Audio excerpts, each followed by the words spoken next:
Bueno, y ahora en resumen de Medio Oriente vamos a seguir profundizando sobre lo que está ocurriendo en la región, especialmente en Palestina, y para ello contamos esta vez con la presencia de nuestro compañero Sebastián Salgado, que ustedes acostumbran a escuchar en sus columnas muy jugosas, todas ellas, pero esta vez vamos a tener un poco más de tiempo para interiorizarnos sobre cómo estamos viendo la difícil realidad de Palestina ocupada. Bienvenido, Sebastián, un gusto tenerte aquí en Resumen de Medio Oriente. ¿Cómo estás, Carlos? Bueno, un gusto estar ahora a través de imagen de video, charlando y repasando un poco lo que es la situación, ¿no? En Asia Occidental. Bueno, estamos frente a un teórico alto el fuego en la Franja de Gaza que ha sido vulnerado prácticamente desde las primeras horas que se firmó el acuerdo por parte de Israel, como acostumbra hacer la entidad sionista siempre, ¿verdad? ¿Cómo estás viendo la evolución de la situación, sobre todo las dificultades y los palos en la rueda que está poniendo Israel para que, por ejemplo, entre otras cosas, entren los alimentos, los medicamentos que vienen desde la frontera de Rafah y que Israel sigue controlando como si fuera su casa, ¿verdad? Sí, sí, sí, hay que decirlo. Es un alto el fuego, yo creo que en algunos sentidos simbólicos. Es cierto que no se están viviendo la misma situación que hace unos meses, después del 7 de octubre del 23. Pero la realidad es que continúan las ejecuciones, justifican, hoy escuchábamos al propio Marco Rubio justificando bombardeos específicos bajo excusas de que estaban generando acciones en contra de movimientos de la resistencia, como si eso no justificara el asedio y los asesinatos. Entonces, lo que estamos viendo, me parece a mí, es la etapa final a través de lo cual Estados Unidos e Israel han tenido que detener de manera conjunta las acciones que generaban este genocidio contra el pueblo palestino, porque también sus propias poblaciones se estaban levantando en contra de eso. Y lo que se está viendo en este contexto es, sí, una situación en la que evidentemente hay una parte importante de los palestinos que celebran esta situación de poder vivir un día más, pero que en realidad se parece más a esa paz de los cementerios, ¿no? Que propone Occidente tantas veces sobre los pueblos asediados. Así es que en realidad ellos han demostrado que no tienen ninguna palabra que cumplir porque el ente israelí ni siquiera tiene una constitución que respetar. Y en ese sentido, bueno, vemos ahí una sociedad israelí que es parte de esas acciones. Yo veo una intención muy marcada de incluso analistas vinculados al progresismo, en algunos casos se dicen parte de lo que es la defensa de la causa palestina, que están obsesionados en poner a Netanyahu en el centro de las acciones, como si esto hubiera sido, vamos a decir, un asedio individual por parte del primer ministro, cuando en realidad esto que vos estás nombrando, Carlos, de que no están dejando entrar los camiones con alimentos, con agua, de la manera que se había acordado, parte de estos bloqueos los hace la propia sociedad civil israelí, que se tiran delante de los camiones y que claro, bueno, los camioneros que están trabajando tienen que frenar ahí porque evidentemente ellos traen, como lo hacen siempre, a los soldados que respaldan estas acciones. Entonces, bueno, evidentemente el pueblo palestino se levanta una vez más de la manera que puede.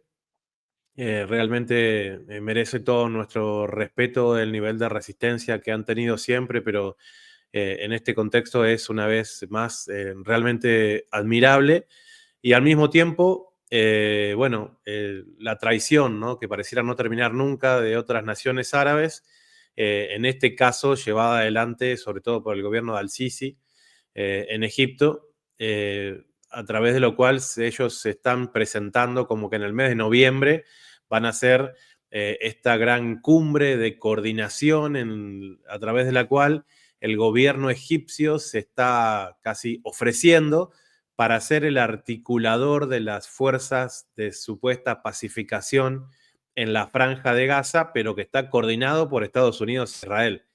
Entonces, bueno, vemos que el pueblo palestino sigue estando asediado, que sus derechos siguen siendo vulnerados, ya no solamente en la Franja de Gaza, sino que también vemos una intención muy marcada en el asedio a Cisjordania, que incluye la posibilidad, porque de esto están hablando, de que Israel pudiera intentar recapturar eh, los prisioneros secuestrados en las cárceles israelíes, que a todas luces son presos políticos, ¿no?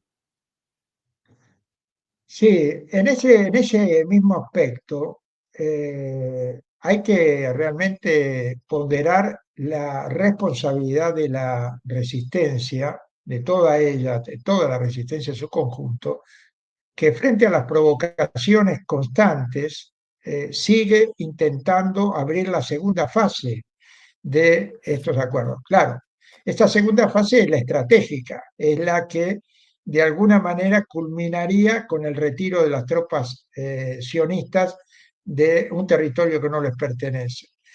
Ahora, en ese marco también, esto que vos decís del concurso muy traicionero del mundo árabe para generar la ocupación a partir de noviembre o de diciembre de la franja, también tiene el apoyo de ese caballo de Troya metido dentro de la resistencia, o por lo menos del pueblo palestino, que es la autoridad palestina. Por estas horas está circulando una denuncia que habla de que la seguridad de la autoridad palestina, que se entrena constantemente en Egipto, hay que decirlo eso, estaría recapturando prisioneros. Esto que vos decís que haría Israel ya se ha adelantado y hay denuncias de familiares que se han presentado, miembros de la seguridad palestina, para recapturar a algunos prisioneros acusándolos de estar, mira qué palabra que usamos, se usa siempre también en Latinoamérica, me hace acordar a lo que dice Trump de Venezuela, porque afecta la seguridad de la autoridad palestina. Esto es grave, ¿verdad? Es algo que nosotros, vos por lo menos vos y yo, venimos insistiendo, a veces navegando contracorriente, sobre hablar de este tema que parece tabú para algunos, ¿verdad? Sí, sí, sí, realmente es muy difícil porque a veces a uno le toca conocer gente en las representaciones palestinas que lógicamente son parte de la estructura diplomática de la Autoridad Nacional Palestina bajo la cabeza de Mahmoud Abbas, que parecen personas muy loables, ¿no? Y que defienden desde el campo diplomático a Palestina. Pero eso no nos quita a nosotros hacer análisis de estructuras geopolíticas que evidencian los vínculos que tiene el ente israelí con esa estructura política, vamos a ponerlo en esos términos, que a todas luces muestra coordinación para que la continuidad del asedio contra el pueblo palestino se dé en una prácticamente estructura de traiciones, teniendo en cuenta de que estas personas son también parte del pueblo palestino. Y evidentemente esto se evidencia cada día con estas fuerzas que vos estás mencionando, Carlos. Pensemos que Israel utiliza toda su estructura de los servicios de inteligencia para siempre estar buscando asesinar a la resistencia, sea el caso de Ismael Haniyeh en Teherán. Hay que pensar en esa logística. Pensemos en, bueno, en el asesinato de Sinwar, que cómo murió resistiendo, ellos siempre buscan asesinar a la resistencia. Sin embargo, Mahmoud Abbas puede andar pavoneándose por todo el mundo, sacándose fotos con todos los líderes y Israel lo cuida, ¿sí? Entonces, ahí realmente queda muy claro quién es quién. Sabemos que hay mucha gente que se confunde en ese sentido porque piensan que la representación diplomática que Palestina tiene en las Naciones Unidas realmente es parte de la resistencia, pero eso, bueno, no es así de ninguna manera. Entonces, a veces para nosotros es, como vos decís, muy incómodo que seamos aquellas personas que defienden la causa palestina desde el campo de la comunicación y tenemos la responsabilidad de decir absolutamente todo lo que nosotros podamos poner en el mundo del análisis sobre la mesa y cuál sería el motivo por lo cual nosotros esconderíamos una información como esa. Claro, hay gente que pierde privilegios de invitaciones o tienen miedo de que no lo inviten más al canapé de la embajada y demás. Seguramente a nosotros eso nos tiene absolutamente sin cuidado y nos debemos a la verdad. Yo ayer estaba charlando con Juda Egassi, que es la corresponsal de Hispan TV en la Franja de Gaza, y realmente esas son las personas, ¿no?, que están en el campo resistiendo, que son prácticamente sobrevivientes de este genocidio que Israel está generando sobre los periodistas, sobre los comunicadores, en su gran mayoría palestinos, utilizando la eliminación física de nuestros colegas como una estructura de censura. Bueno, y uno no ve, ¿no?, a la Autoridad Nacional Palestina denunciando abiertamente estas situaciones. Se supo esta semana también a través de un comunicado de un alto rango, de un militar estadounidense, que la muerte de Abu Akleh, ¿te acordás la periodista de Al Jazeera que murió por ametrallamiento en Cisjordania hace 2 años? Había sido deliberadamente un objetivo de francotiradores israelíes. O sea, quiero decir con esto, las cosas que nosotros siempre contamos son las que a veces tardan un tiempo en que otra gente las dimensione porque les faltan fuentes. Pero a mí no me ha pasado nunca que tenga que arrepentirme de algo de lo que hemos estado afirmando y a lo que el análisis nos ha llevado.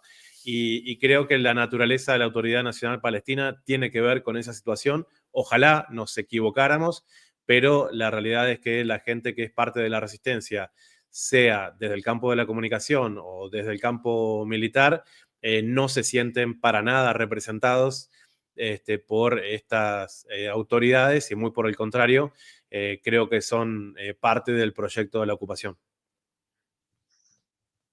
Me voy a detener un poquito en lo que dijiste de Netanyahu y la intención que hay en ponerlo a él como el único hombre culpable de todo esto, que esperemos que alguna vez sea castigado por los tribunales internacionales que en general son bastante remisos a castigar a este tipo de crímenes, pero sí se ensañan con otros. Eh, la sociedad israelí, esa sociedad que evidentemente en gran parte acompaña el plan de exterminio al genocidio, eh, ¿vos ¿crees que puede llegar algún momento en que los sectores que son minoritarios puedan pesar, le digo minoritarios en el sentido de tener una mirada por lo menos más flexible hacia el pueblo palestino? Yo me refiero, por ejemplo, a periodistas como Gideon Levy, que acaba de escribir un nuevo artículo que se llama que Es difícil ser palestino en Cisjordania, eh, puedan tener la posibilidad de implosionar desde adentro la situación para que esta falange constante de ultraderechistas se apoderen del gobierno israelí. Mira, yo tenía un poco esa ilusión hasta el 7 de octubre del 2023. Te voy a contar. Yo seguía muy de cerca las protestas en Tel Aviv a través de, bueno, vos sabés que hay mucha gente que tiene nacionalidad argentina e israelí, lo vemos en el ejército, lo vemos en este mismo momento con uno de los asesinos de Hin Rajab, un militar argentino que fue parte del ametrallamiento, que es parte de un proceso judicial. Itai Kurkikov, lo puedo estar pronunciando mal el apellido, porque también ellos aparecen con una manera escrita en un lugar y después en otro. Hay mucha gente nacida aquí en nuestro país, Carlos, que es parte del ejército genocida. Y bueno, en mi seguimiento, ¿no?, a esas acciones me ha tocado hablar con mucha gente porque hablan español, porque habían nacido acá también.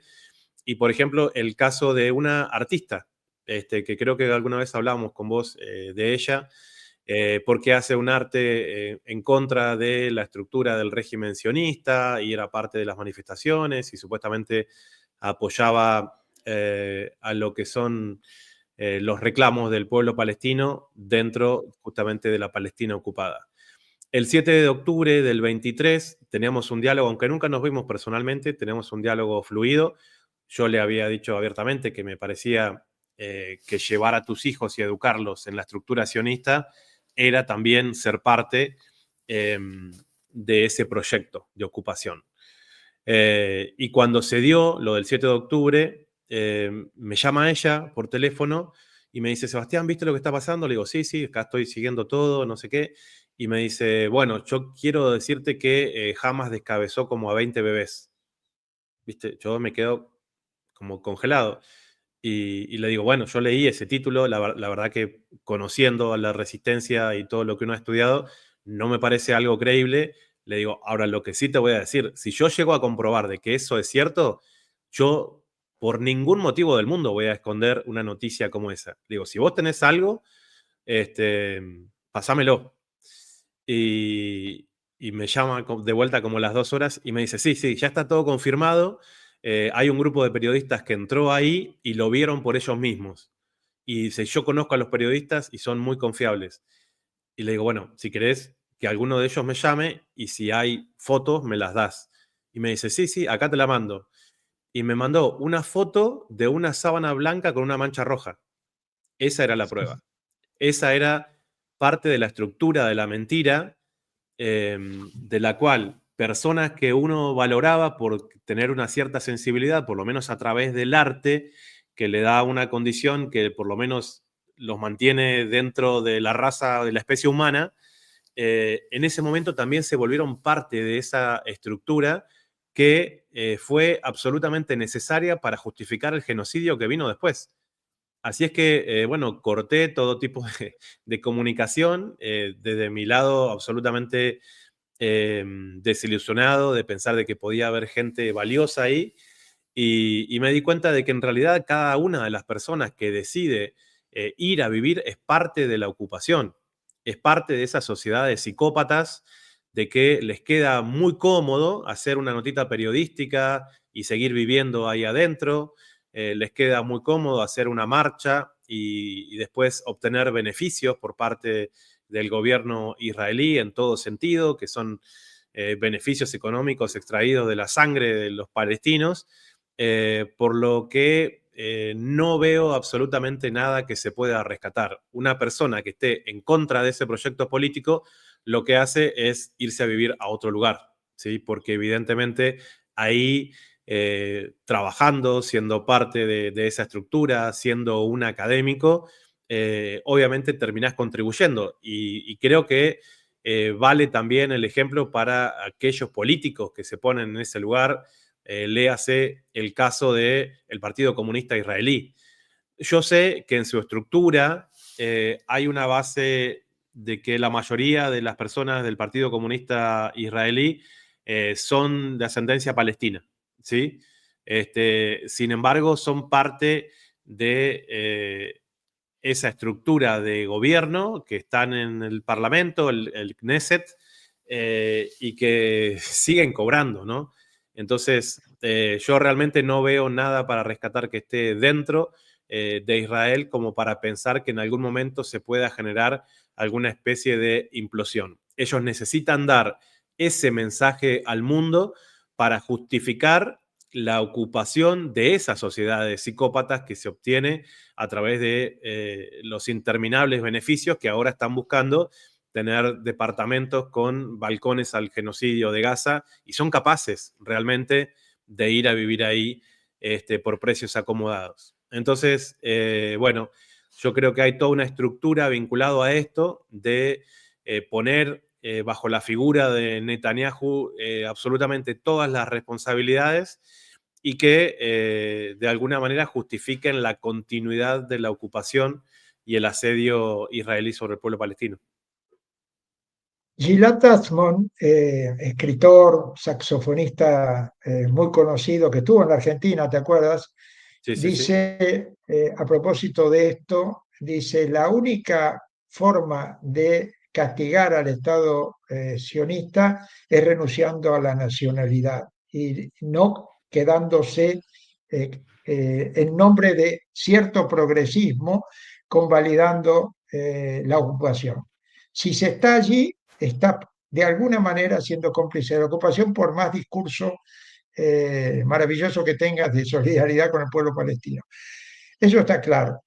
Te llevo a otro tema donde también está Israel. Israel está en toda la región, obviamente, y es el caso de Siria.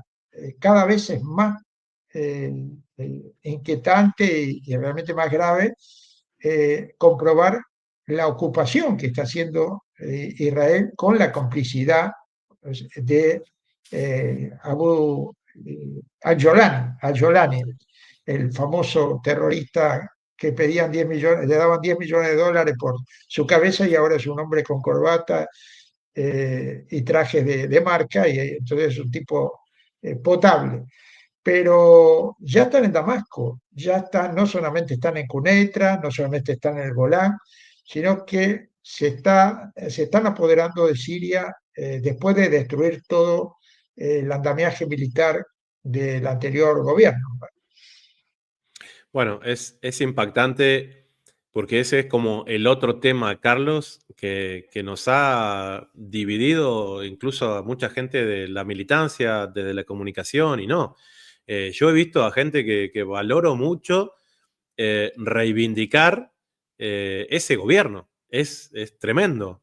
Sí, Es a tremendo. todas luces una creación occidental, israelí. Lo veníamos diciendo desde el principio del conflicto, ¿no? Ellos estuvieron siendo parte del ISIS, el Daesh, el Frente al-Nusra, como quiera que le llames, matando, descabezando gente, disfrazado de yihadistas. Ya conocemos toda esa estructura porque aparte estuvimos ahí. Hubo un momento en donde evidentemente existieron una suma de acciones a través de lo cual al gobierno de Bashar al-Assad se le restó apoyo y se quedó evidentemente sin la posibilidad de seguir resistiendo después de, yo te diría, más de 10 años, de una década, de una resistencia heroica del gobierno y del ejército de la República Árabe Siria, que con lo que pudieron se enfrentaron prácticamente a todo Occidente, con los centros de entrenamiento en Turquía, como nos tienen acostumbrados, porque también hay que recordar que Siria fue invadida desde el norte por el ejército de Erdogan bajo la excusa de estar persiguiendo al PKK, al Partido de los Trabajadores del Kurdistán. Y entonces, entre los miembros de la OTAN se han ido repartiendo, ¿no? Esa gran cultura, cortándola en pedazos, y los efectos son los que estamos viendo en este momento. Israel avanzando en todo sentido, donde encuentran algún foco de resistencia, lo pueden bombardear. El gobierno de Al-Golani es parte de esa estructura de ocupación. Israel ya ha sumado más territorio en Siria que lo que han conseguido hasta ahora en la Franja de Gaza. ¿Sí? Esto es importante tenerlo en cuenta por los avances que han hecho desde el Golán, pero con la presencia prácticamente en todo el territorio sirio, como vos bien decías.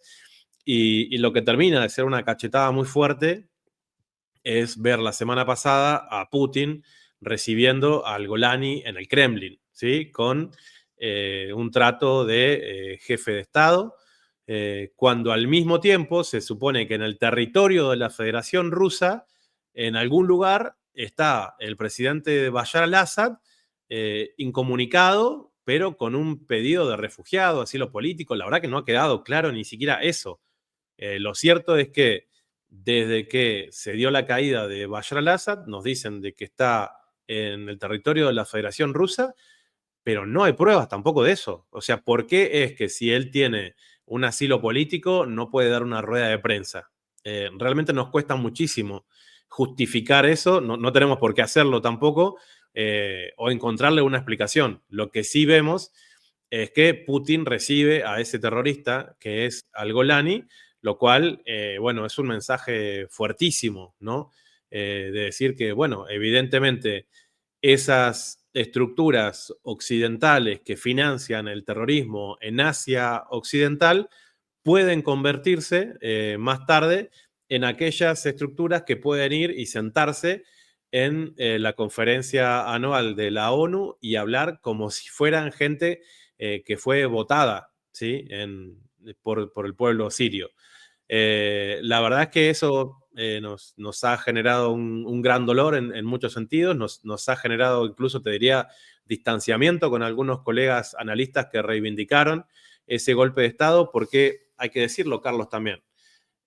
Hay mucha gente que defiende la causa palestina que celebró la caída de Bashar al-Assad y la asunción de al-Golani. A ver, pero si ese es un triunfo israelí. Ah, no, bueno, pero esta gente termina con la tiranía de Bashar al-Assad y el partido Baas. Bueno, ahí está. Ahí está. Las estructuras occidentales democráticas no sirven para cada uno de los países del mundo porque hay idiosincrasias, culturas, historias diferentes, y el hecho de que la familia Bashar al-Assad haya estado en el poder durante mucho tiempo no significa de que eso no fuera la mejor opción para Siria, como eso no significa que Gaddafi fuera realmente la mejor opción para Argelia. Y estamos viendo ahora con este tema de Libia, las para Libia, para Libia. de Libia, perdón. Estamos viendo ahora con este tema de las confirmaciones de que aquello que nosotros decíamos hace 15 años, de que terminan atacando a Gaddafi, en parte también por el dinero que había dado a la campaña de Sarkozy. Bueno, Sarkozy termina estando preso esta semana por aquello que nosotros decíamos ya desde el principio del conflicto en Argelia. Entonces, bueno, son evidentemente las estructuras occidentales capaces de convertir el terrorismo en gobierno, y que a través muchas veces de los medios corporativos son temas que se van naturalizando, ¿no? Sí, además Siria da para todo, porque fíjate vos la alianza también de los kurdos con el régimen de Al-Golani, a través de las FDS, de la Fuerza Democrática Siria, que eran las que estuvieron incentivando el terrorismo contra el gobierno de Bashar al-Assad. O sea, Siria es el reflejo, el espejo donde toda esta diplomacia realmente putrefacta justifica todo, justifica que un terrorista se abraza con Trump, después uno esperaba que Putin no lo reciba, pero Putin lo recibe, y además las alianzas occidentales con este personaje, evidentemente en contra del pueblo sirio que sigue siendo asesinado, hay que decirlo, todos estos días llegan denuncias de asesinatos selectivos y en masa de alawitas acusados de ser terroristas del régimen de Bashar al-Assad. O sea, cuando el terrorismo, si hay un terrorismo en Siria, fue el que aplicaron todos estos hombres ligados a la OTAN o al yihadismo otaniano, que es parte de lo mismo.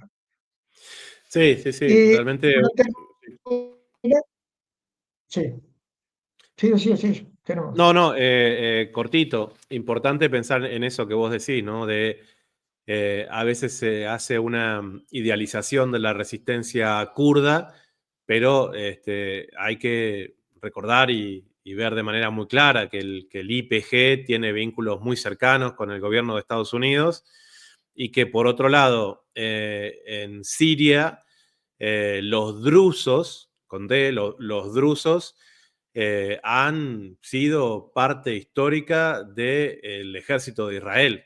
Hay muchos drusos peleando para Israel en Palestina, y por lo tanto ellos que conocen bien el territorio sirio, bueno, evidentemente también pueden ser parte de ese proyecto de ocupación. ¿Por qué? Porque se les ha inoculado ese odio, ¿sí?, en contra de los alagüitas, que ahora se transforma en parte de la ocupación. Muy bien, Sebastián, se nos fue el tiempo, lamentablemente, porque da ganas de seguir hablando contigo largo. Ya trataremos de hacer cada tanto un encuentro de estos.